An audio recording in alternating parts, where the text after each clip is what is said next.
காஞ்சிபுரம் மாவட்டம் இருங்காட்டுக்கோட்டை சிப்காட்டில் தனியார் அட்டை தொழிற்சாலையில் தீ விபத்து ஏற்பட்டிருக்கிறது.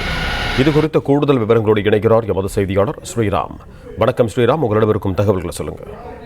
தொழிற்சாலை நிறைந்த மாவட்டமான காஞ்சிபுரம் மாவட்டம் ஸ்ரீபெரும்புத்தூர் அருகே இருக்கக்கூடிய இருங்காட்டுக்கோட்டை, இதில் பல்வேறு தொழிற்சாலைகள் உள்ளது.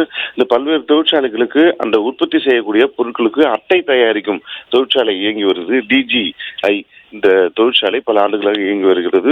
300க்கும் மேற்பட்ட தொழிலாளர்கள் பணிபுரிந்து வருகிறார்கள். இந்த நிலையில் திடீரென தீ விபத்து ஏற்பட்டிருக்கிறது. அந்த ஒரு சிப்காட்டில் இருக்கக்கூடிய ஒரு பகுதி மட்டும் திடீர் தீ விபத்து ஏற்பட்டதன் காரணமாக அந்த தீ என்பது மலமளவன பரவி அருகில் கூட செல்ல முடியாத அளவிற்கு தீ விபத்து ஏற்பட்டிருக்கிறது.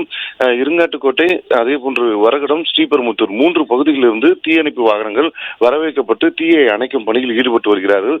இருப்பினும் கட்டுக்கடங்காமல் அந்த தீ என்பது பரவி வருவதன் காரணமாக அந்த பகுதியில் அணைப்பதற்கு கொஞ்சம் காலதாமதம் ஏற்படுகிறது. மேலும் 2 வாகனங்களை வரவேற்பதற்கான முயற்சியில் ஈடுபட்டு வருகிறார்கள். தொடர்ந்து 1 மணி நேரத்துக்கு மேலாக தீ விபத்து வருவதன் காரணமாக அப்பகுதியில் பரபரப்பு ஏற்பட்டு வருகிறது. தொடர்ந்து தீயை அணைக்கும் பணியில் தீயணைப்பு வீரர்கள் ஈடுபட்டு வருகிறார்கள். பிளே ஸ்டோர் மற்றும் ஆப் ஸ்டோரில் இருந்து பாலிமர் செயலியை QR கோடு மூலம் பதிவிறக்கம் செய்யுங்கள். செய்திகளை உடனுக்குடன் பெறுங்கள்.